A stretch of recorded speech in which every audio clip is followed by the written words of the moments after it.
বন্ধুরা, আশা করি তোমরা সকলেই ভালো আছো। তোমার চ্যানেলে তোমাদের সবাইকে স্বাগতম। তো এই মুহূর্তে একটা গুরুত্বপূর্ণ আপডেট তথ্য তোমাদের সামনে শেয়ার করছি। এর আগেও আমি একবার তোমাদের বলেছিলাম, বিশেষ করে আমাদের উচ্চ মাধ্যমিক ফোর্থ সেমিস্টারে কিন্তু অনেক ছাত্রছাত্রী এবছর ফেল হতে চলেছে। কেন বলছি? বিশেষ করে যারা এবার সায়েন্সের পরীক্ষা দিয়েছে, কারণ সায়েন্সের টিচারদের অভিজ্ঞতা খুবই খারাপ।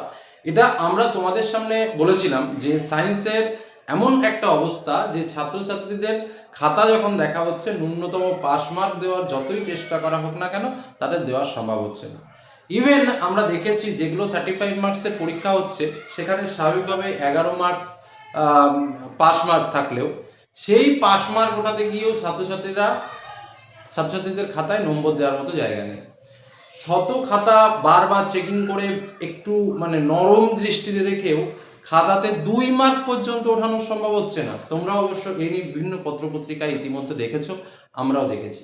এবার শুধুমাত্র পত্রপত্রিকায় দেখা না, আমরা হচ্ছি সেই খাতাগুলোর বাস্তব শিকার। কিন্তু তোমরা ভাবতেও পারবে না যে ছাত্রছাত্রী যারা লিখেছো একমাত্র তারাই হয়তো জানো যে তারা কি লিখেছো। আগডুম বাগডুম গোড়াডুম সাজে, তো সেগুলো ছড়া আমাদের ভালো লাগে, কিন্তু খাতায় এমন এমন কথা, এমন এমন লেখা, যে লেখাগুলোতে মাঝে মাঝে তো মনে হয় যে উল্টে নম্বর কিছু কেটে নেওয়া গেলে সেটা কেটেও নেওয়া যেত। কখনো বা গান, কখনো বা ডিজে সং, কি যে ডিজে সং কিছু বুঝি না, আরবি ভাষা তো বুঝি না, বা আমরা বুঝি না, হয়তো অন্য কোনো টিচাররা বোঝে। তো কি লিখেছে আগডুম বাগডুম, তার কোনো মানে নেই। সায়েন্সের স্টুডেন্ট হয়ে এই রকম লিখেছে, যে খাতাগুলো দেখানো যদি যেত, যদি তোমাদের সামনে ভিডিও করে দেখাতে পারতাম যে এই খাতাগুলো এরকম, কিন্তু আমার বুকের পাড়ায় অত বল নেই যে খাতা দেখিয়ে দেবো। অনেক শিক্ষকরা দেখান, কিন্তু আমার দ্বারা সম্ভব নয় সেই খাতা দেখানো। তার কারণ কিছু আইনত ব্যাপার রয়েছে, যে কারণে আমি খাতাগুলো ডিসপ্লেতে দেখাতে চাই না, বা ডিসপ্লেতে দেখাবো না। হ্যাঁ, মৌখিকভাবে আমরা বলে দিচ্ছি যে এই জিনিসগুলো আমরা পেয়েছি। যেমন মাধ্যমিকের ক্ষেত্রে আমি ভূগোলে তোমার টোটাল 90-এর মধ্যে 89 মার্কস আমি দিয়েছি। আমি উচ্চ মাধ্যমিকে 35-এর মধ্যে আমি 35 মার্ক দিয়েছি উচ্চ মাধ্যমিকে। তো স্বাভাবিকভাবে এই যে বিষয়গুলো আছে, অনেক খাতা দেখেছি যারা খুব ভালো মার্কস পেয়েছে, কিন্তু উচ্চ মাধ্যমিকের ক্ষেত্রে যেটা আমি তোমাদের বলবো যে খাতার অবস্থা যে খুব একটা মহান সেরকম টাইপসের কিন্তু নয়। তার থেকে একটা নেগেটিভ কথা তোমাদের বলি, কেন জানি না ছাত্রছাত্রীদের লেখার যে গঠন শৈলী, সেটা কিন্তু অনেক অনেক পরিবর্তন হয়েছে। এটার হয়তো একটা বড় কারণ হচ্ছে 11-এর পড়াশোনার একটা বড় ঘাটতি।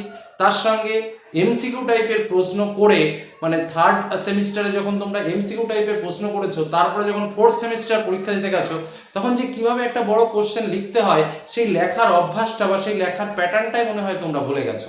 যে কারণে কিন্তু এই নেগেটিভিটিটা তোমাদের মধ্যে দেখা গেছে। এটা যে শুধুমাত্র সায়েন্স গ্রুপের টিচারদের কাছে এফেক্টিভ সেটা কিন্তু নয়, প্রত্যেকটা সাবজেক্ট। ইভেন বাংলার ক্ষেত্রেও দেখা গেছে, যেখানে 5-এর মধ্যে লিখলে 5 পাওয়া যেত, বা তোমরা যারা 5-এর মধ্যে 5 হয়তো মাধ্যমিকে পেয়েছো, ঠিক সেম কোয়ালিটির লেখার ভাষা ধরন দেখলে তো বোঝা যায় যে না, এটা একটা স্টুডেন্ট ভালো স্টুডেন্ট, কিন্তু তার লেখার ভেতরে যে সাদৃশ্য বা যে মূল ভাবগত বৈশিষ্ট্য থাকার দরকার, সেই বৈশিষ্ট্যগুলো কেন জানি না সেই খাতার মধ্যে খুঁজে পাওয়া যাচ্ছে না। এই কারণে একটা বিষয় যেটা তোমাদের বলতে চাচ্ছি, যে থার্ড সেমিস্টারের তোমরা যেটা ফোর্থ সেমিস্টারে তোমরা যেটা হয়তো কল্পনা করছো যে আমাদের এই 40-এর মধ্যে বা আমাদের এই 35-এর মধ্যে আমরা 35, বা আমাদের এই মার্কস উঠবে, আমরা এই লিখে এসেছি, এই কল্পনা কিছুটা তোমাদের মনোক্ষুণ্ণ হতে পারে। তার একটাই কারণ যে তোমরা যেখানে হয়তো ভাবছো যে তোমরা ফুল মার্কস পাবে, সেখানে কিন্তু তোমরা ফুল মার্কস পাবে না। কারণ ম্যাক্সিমাম খাতা, আমি বলছি না 100% পাবে না, অবশ্যই পেতে পারো, অনেক কোয়ালিটেড খাতা আছে, অনেক ভালো ভালো খাতা রয়েছে, কিন্তু ম্যাক্সিমাম পার্সেন্টেজ অফ পেপার যেটা আমি বলতে পারি যে কোয়ালিটিটা খুব বেশি ডেভেলপ হয়নি। এটা হলো মূল কথা, কোয়ালিটি ডেভেলপ কিন্তু হয়নি, যে কারণে খাতায় নম্বর কমতে চলেছে। বিশেষ করে সায়েন্স গ্রুপ তো একদমই অবস্থা খুবই খারাপ। যারা সায়েন্স নিয়ে পড়াশুনো করেছো, ম্যাথের অবস্থা, ফিজিক্সের অবস্থা, কেমিস্ট্রির অবস্থা, কারণ শিক্ষকদের সঙ্গে আমরা সরাসরি কথা বলেছি।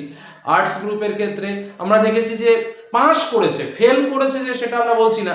ইংরেজিতে ক্ষেত্রেও আমরা দেখেছি প্রায় 90%-এর কাছাকাছি ইংরেজিতে পাস করেছে, কিন্তু কথা হচ্ছে পাসটা তাও কি, কোনো মতে টেনে টুনে পাস, এইরকম একটা বিষয়। যে পাস যে না, আমি 100টা খাতা দেখলাম, সে 100টা খাতার মধ্যে 20 জন 80%, বা এরকম ভাবে যে একটা রেশিও, সেই রেশিও কিন্তু আমরা উচ্চ মাধ্যমিকে টোটালি এবার খাতাতে পাইনি।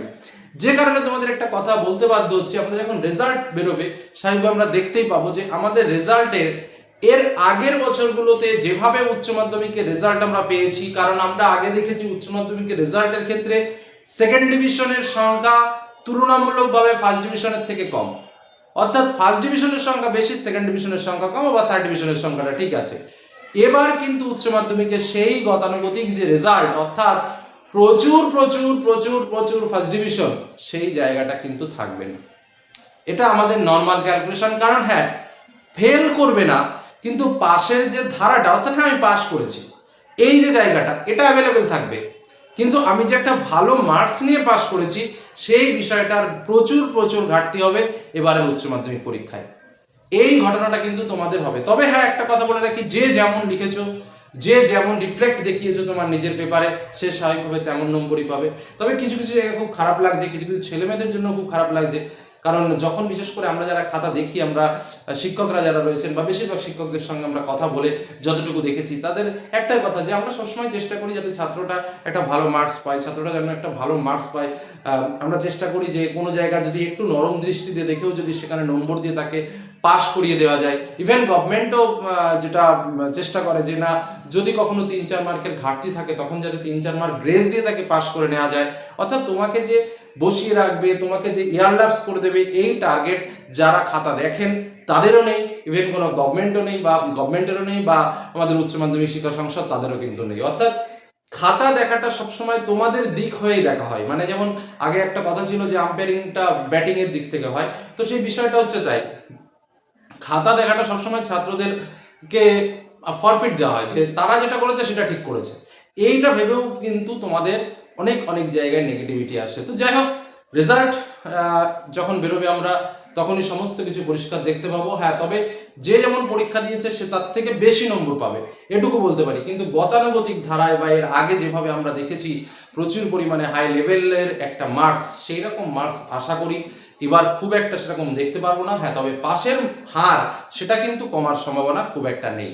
এটুকু তথ্য তোমাদের সামনে তুলে ধরলাম। আর এই যে যে কথাগুলো বললাম, অর্থাৎ দুইও পাচ্ছে না, এটা নিয়ে আর আমি ডিটেলস পেপার কাটিং তোমাদের সামনে তুললাম না, জাস্ট থাম্বনেলে একটা বিষয় তুলে ধরেছি। তো যাই হোক, এটুকুই বলার ছিল। এখন দেখা যাক রেজাল্টে কি হয়। তো তোমরা কেমন রেজাল্ট আশা করছো অবশ্যই কমেন্ট সেকশনে কিন্তু জানিও। ধন্যবাদ।